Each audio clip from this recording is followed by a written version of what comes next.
Hey guys, Brian here from Stogie Review at IPCPR 2013. I'm here with Mike Huff of Dante Cigars. Tell us what's going on. Well, it's our first time at the trade show, guys. As some of you might already know out there in the world of social media, online, wherever you are, Dante Original has hit the market pretty hard with our San Andreas Mexican Maduro wrapper, Esteli binder and filler. For anyone who likes that nice, sweet style of cigar with a little bit of a bite to it, this is a cigar for them. But we got everything going down. We have the new size coming out, which you're going to be smoking, the Dante Vida Nova, which is a Nicaraguan Puro with a Nicaraguan Corojo wrapper. Nice. Like me some Corojo, so yeah. Oh, it's excellent. a good one. It's a good one. So have you been pretty busy so far? So far, so good. We've met a lot of old friends who have been calling us, asking when we're going to be at the show, meeting a lot of new friends. You guys have been extremely helpful since our launch at the DC Tweet Up. Getting a lot of feedback from you guys about how we've been doing, how we've been working. Well, you guys have been doing this forever. I mean, the trade show is just like Disneyland for cigar smokers. Yeah, you it can't kind of get is. anything different. Yeah. But it's been pretty tight. Pretty tight, yeah. So is the band on this going to look similar to the other one, or you got a whole new? It's going to have a similar band, but Vida Nova means new life. And yes, with the style of box that we're going with, which is a traditional cabinet, we want to do a little twist on it. So we want to give it to the consumer and say like, wow, okay, I can see the history here, but at the same time, you know, it sticks with you.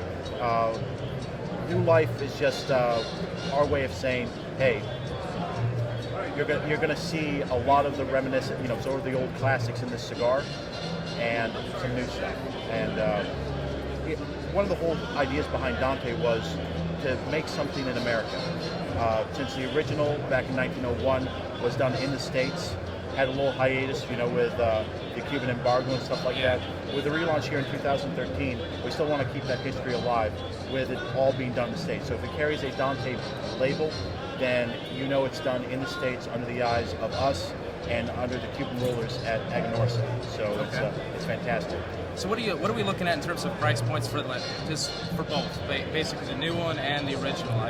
Well, since they're all done in Miami, everyone's familiar with sort of the Miami prices, but we're on par with a lot of the big names, our fellow cigar makers who are in the boutique part. So you're looking at about $10, $11, $12, $13 for some of the big ones, and we're just, you know, starting it out. You can see for yourself that you're not just getting like any small cigar, you're getting your money's worth for the price that you're paying for it. Yeah. Oh, yeah. You know, making stuff in the United States, it carries an extra price tag that you don't get if it's made, you know, in Nicaragua or the Dominican Republic. So I agree. It's understood. I mean, but if you look at it and you see these guys that created all these unique brands, there's very few opportunities to bring something back to life. Yeah. And with my history with the Dante stories, you know, from my time in school, learning about everything, and the time and effort that I put into the backstory of Dante to kind of bring it back to life, it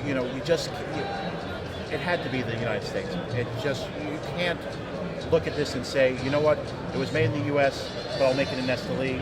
It's like, I'm willing to put it out there and say, hey, this is the price. It was made in the States, just like its great-great-great-great-granddad. Excellent. Well, thanks for taking a minute to talk to us, sir. It's always a pleasure seeing you guys. Hi, Jerry.